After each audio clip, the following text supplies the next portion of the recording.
Good morning, good afternoon, good evening, whenever you are listening to me, or just a simple hi. Now, today I want to have a talk, a few words, just about this entire Israel-Iran situation and the intervention of the US. The first thing I'm going to say is this: only American viewers, only American public has any doubt about the US's involvement in this situation. Only someone with a severe attention deficit or any other issues would not know the US, for example, diverted means it was sending to Ukraine, selling to Ukraine, let's be clear about it, into the Middle East. Only a fool would not know that US officials warned their staff in the Middle East to send their families back home. Only a fool would ignore all this because this was this is all public. This is all in the common knowledge. Okay, it's not being hidden. It's not being obscured by any kind of conspiracy or something like that. It's absolutely clear. It's also absolutely clear the number of means that the US has sent to Israel to continue to fight this war. And now, in American media, I see often Israel is hit by this and by that. Okay, even in some European media, they are talking about it. And why are they talking about it? Because it's easier and more accessible to get news from what is happening in Israel than what is happening in Iran. No one is talking about who is dying in, pardon me, in Iran, except to say they killed this and that important character in the regime or whatever. Now, let's start from the beginning. I have no love for theocracies. So, Israel, for me, it's a theocracy, or at least it's acting like one. Iran, definitely a theocracy. So I have no love for this type of people. No, anyone that rules their secular life via religion and not logic and law. For me, that person has a serious issue, a serious mental issue. Because if you don't know this, I will tell you. I was raised fairly religious. Okay, my dad he was a devout Catholic. But I never heard my dad speaking a word, being unfriendly, unless justified, with anyone of any different religion, any different sexual orientation, any different race. No, I never said that. And my dad used, look, my dad, he just told me this. Okay, a Christian is known by his actions and not his words. Meaning, it's worthless to go to church, to pray, to pretend to follow the Bible, to pretend to follow any kind of rules, and then you act and you think completely against those principles.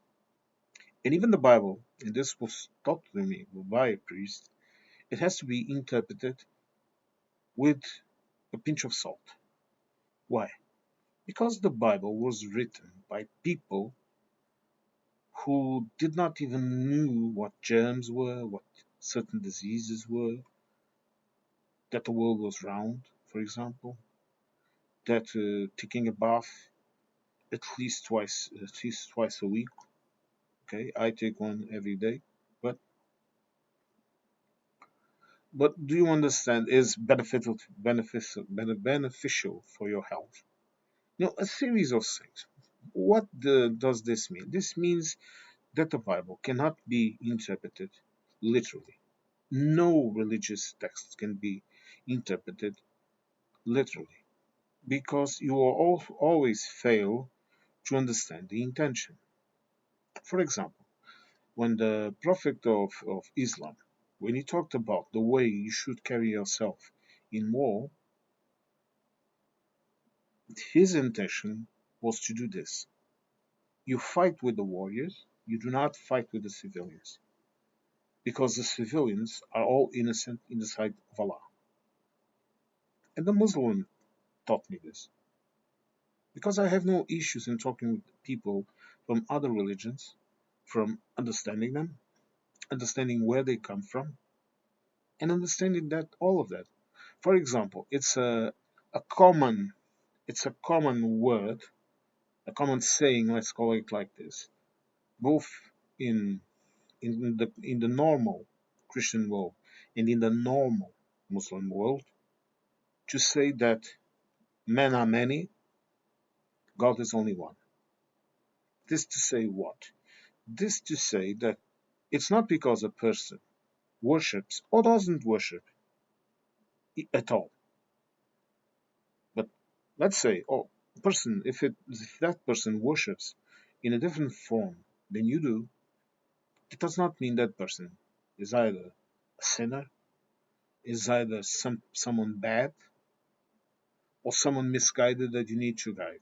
No. This is why in other streams and in other videos I have spoken my personal view on this, and that is that religion should be a personal thing. What do I mean with this? Do I mean we are going to close churches, close mosques, whatever? No. It can be open for people to go there and worship, or as art pieces. But the issue here is that we cannot allow, we have to make the discussion of religion actually a taboo.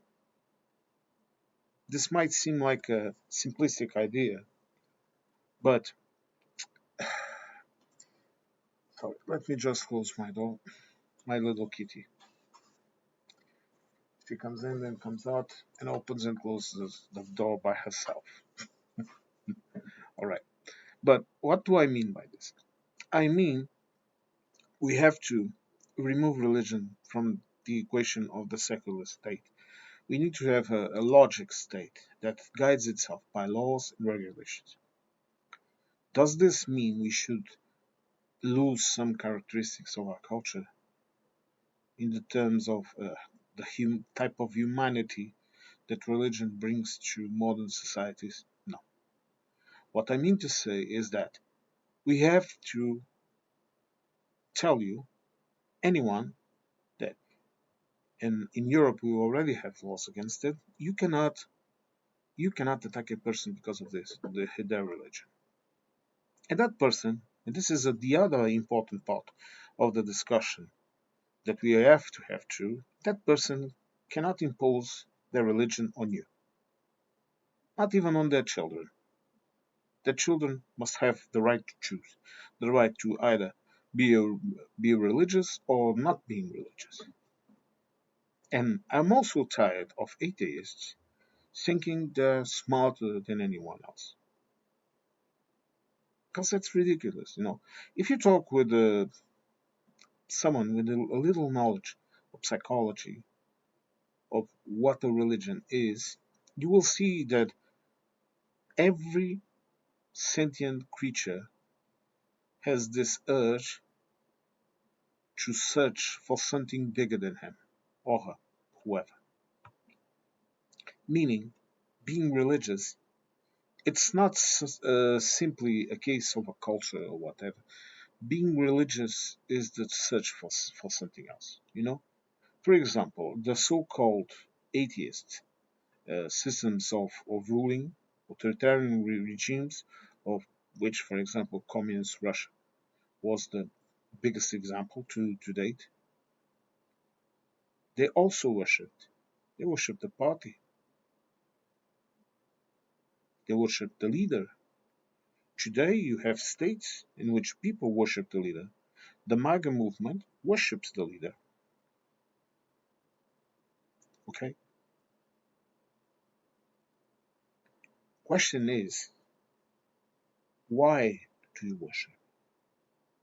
Because if you tell me, I'm a devout Christian, I'm a devout Muslim, I tell, okay, but follow the rules of society. Because this is how it has to be. I have talked about this in other videos, in other streams, and my personal belief is that the only thing that will save us, humans, from extinction is to follow the path of logic, of to follow the path of controlling our emotions. Does this mean we should lose empathy? No. Empathy is an integral part of our human existence. Okay? Empathy is a biological and psychological mechanism that allows us to live in gregarious societies. Even those of us that are a bit more introvert, I am an introvert too, okay? I much rather spend my time alone than doing my thing than to be integrated in groups and whatever. But even so, I am also a member of society and I also contribute to my society because you need to do it, okay? It's normal, it's natural. But leaving our emotions, first of all, to be preyed upon by demagogues and liars, and secondly, to muddy our perspective of the world, it's a mistake. And as anyone will tell you, as anyone knows, uh, a lot of people use religion to control. Simply. Religion has always been used as a form of control. Why?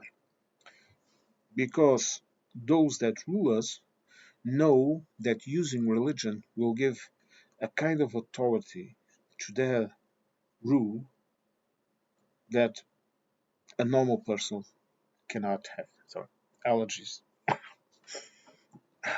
have them often, unfortunately. But and what we are seeing here, this conflict is you have three zealot systems. You have the Zionist system. It has nothing to do with Judaism. So if you try to call me an anti-Semite because I don't like that system, then you are indeed a Zionist, okay? Because I'm not saying burn Israel, kill the people, do whatever. I'm not saying anything of the sort, okay? But you have that Zionist system. You have the Muslim zealots in Iran that are still in power, and just a quick historic pit stop here. And that movement was only able to rise because Great Britain and the United States was supporting the regime of the Shah, and the Shah was acting like a dictator, was killing people, was jailing people, was doing a lot of things, and people simply uh, took refuge in the one that was telling them they would be free, the Ayatollahs. So don't try, don't try to remove the responsibility from what is happening now, okay, to what happened before, okay. But you have zealots in Iran. You also have movements inside of Iran that want to end this regime and install a normal republic, normal state, and they are entitled to it, okay. But who am I to tell the Iranians what they should do? The Iranians should know what they are going to do, not me. Okay? Also important to stress this part. And then you have the Americans that are trying to create and impose some kind of disturbing vision of Christianity and zealot. And they are also zealots. Okay, they have associated an American dream that never existed. At least it never existed for a part of society. I'm sure some people did enjoy the American dream, okay? But it was never for everyone. Just ask a black guy or a Latino or an Asian. Ask them. Okay? Some of them were able to be a part, some of that American dream. Some were able to make their lives better, but that 80s mall life and I would say peasant view of the world that uh, they are still trying to live today. I don't know why. I don't understand it. No, I understand some values, of course, safety, all of that. But you societies change, and societies need to evolve with the times. Okay, you cannot be stagnant. If you are stagnant, you will go extinct. But it's that type of I call it the peasant culture. It's not because I'm calling people peasants and dumbs, okay?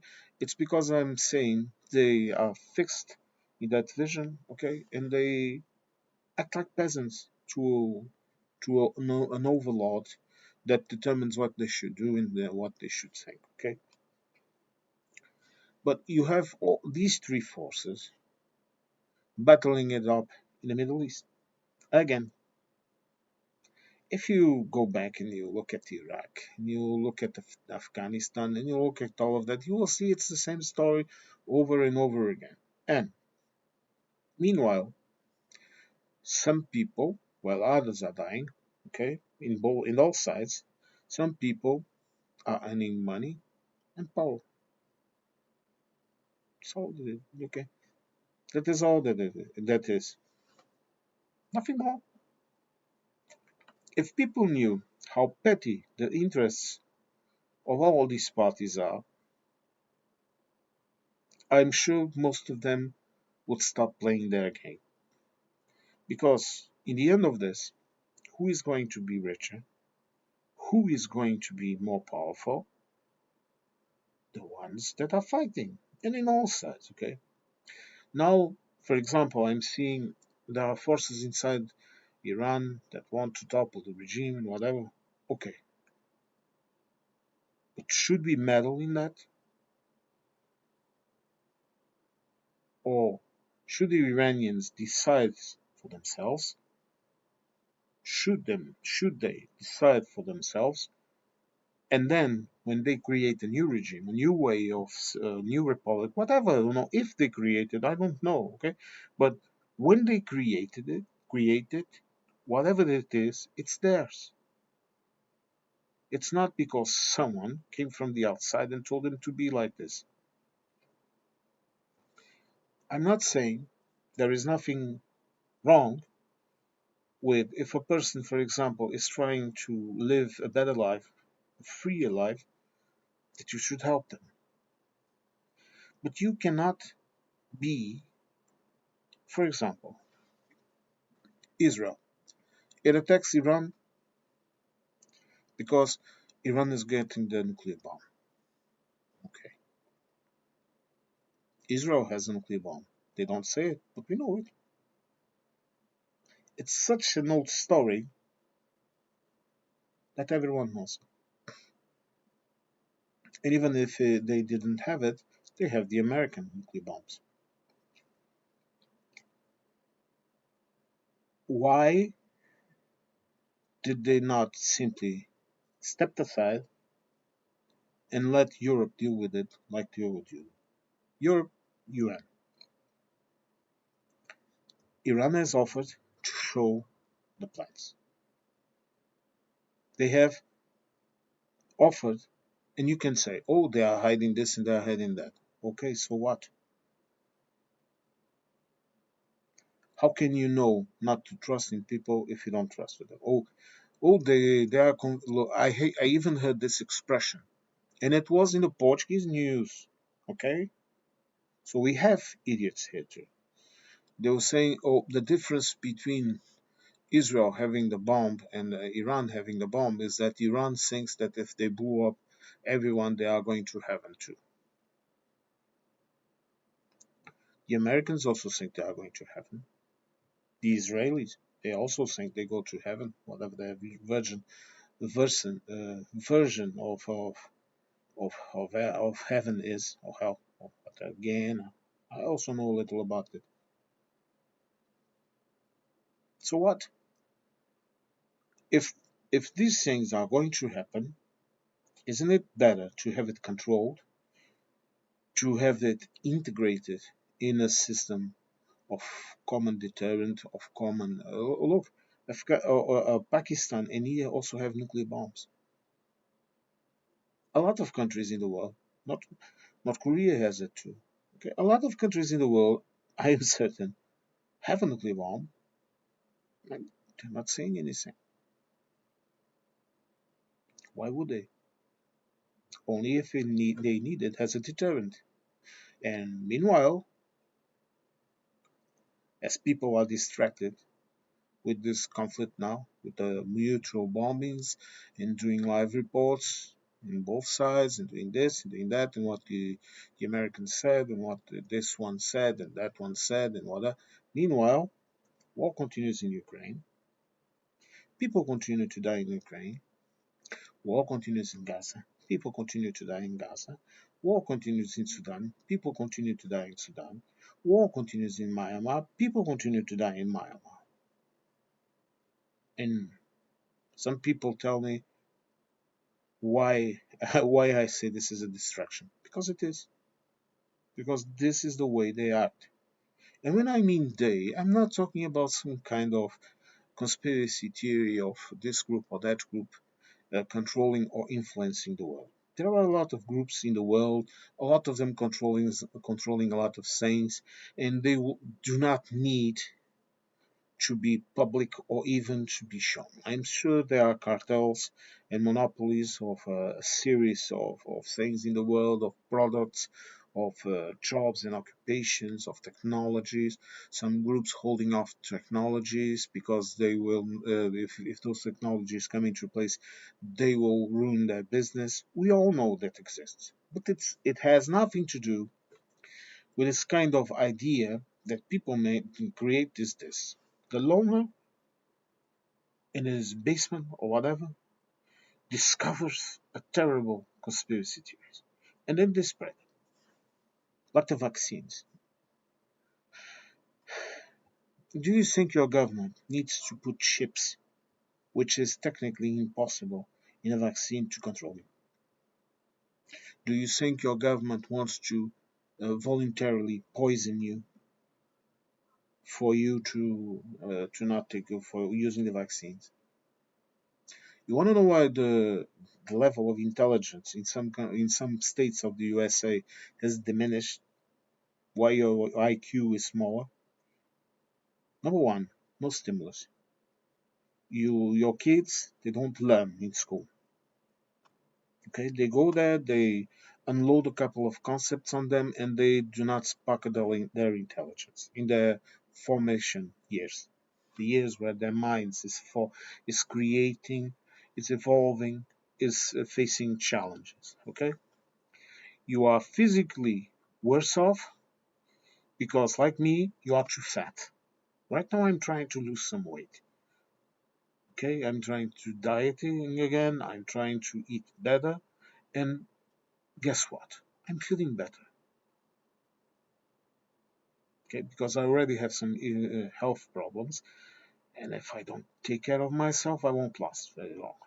And I want to stick around for a couple of years at least, so that I can talk with people and see things and enjoy my life. Okay, but and your food is terrible, and then you even go to the point of criticizing countries and groups of countries like the EU that are trying to do things to improve people's life. You know, in the US, first you use any kind of products in your food, and then you test to see if that really has any kind of effects on your population. And then you criticize other places like the EU. Not just the EU, I'm just using the example I know. It's not just the EU, okay? But that only allow the use of a product in food or a technique or whatever if it is proven that it is safe to consume or to use or whatever. So basically, you are the guinea pigs of your own products. And then Mr. Trump says things like, they don't want our beef. They don't want our chickens. Of course we don't. We don't want to eat shit. Not, not if we can't afford it and we are really hungry. Then you will eat everything, okay? If you have never been hungry, yes, you will eat everything, okay? But no, we don't want your beef filled with hormones and things that we have proven scientifically that they are terrible for your health. No, we don't want your chicken because you chlorinate chicken, which, for any of you that don't really know what it is, it's basically washing your chicken with bleach. Does this mean that the chicken is not good to eat? No. The levels of chlorine that stay in the meat, at least in the muscular meat, is insignificant and it poses almost zero risk for your health. Not going to say the same thing about the entrails and all of that because that is definitely not to be consumed because it will accumulate there. No. The issue here of the banning of the chlorine chicken is because it masks other things. It masks the bad quality of the meat. It masks the how can you say, the inadequate way in which the animals were kept. It masks the filth in which the animals were living and the parasites and the diseases that can be there in the meat, and you and most experts and most people that are surveilling the quality of the food will never find out. You only find out when you happen to eat or accumulate that shit in your system, and then later on you will suffer and your health will suffer. And it will start by attacking the most vulnerable members of your society, your children, your elderly, and your sick people. Okay? And yet, conveniently, conveniently, they continue to ignore this, and you continue to eat that shit. They continue to feed it to you, and you are surprised we don't want it? Of course not. Of course not. No. There are more than one reason. There is more than one reason why I would never step foot into McDonald's, KFC, whatever, an American chain, or consume any American products, even those that are made here. Because even without tight surveillance of it, I'm unsure they are not able to fool the system and continue to do the things like their cooperative culture demands them to. Now, we went a bit off the theme or of the subject of this conflict between Israel and Iran, but what do I think it will happen? Honestly, there are several ways this can go. One thing that I'm afraid of is if the USA creates USA and Israel and even Iran also, of course, create false flag operations in order to drag in other countries into this shit. I hope it doesn't work. I think it will not work because especially Europe is very attentive to what is happening and monitoring it so that we don't get dragged into this shit again. In Europe, one country that will probably be dragged into this if it continues is the United Kingdom because of its relationship of dependence with the US. So I think if the US tells them send a warship to the Eastern Mediterranean, the English, the British will send that vessel. okay, or send a couple of special troops to do this or that. They will. I'm sorry. I'm sorry for all my British friends, but but you will know better than me. Why am I saying this? Okay, but of course you have to remember something. Okay, of all of our talk, all we've been talking so far, this is just my opinion. Okay, this is just a guy sitting next to you in a cafe and saying what comes to his mind. Okay, there is no agenda. There is nothing behind this video. Nothing. Nothing at all. What I told you is my clear position. Now, thank you all for listening to me, and I hope to catch you all in my next video. I hope this was informative and that it helped you.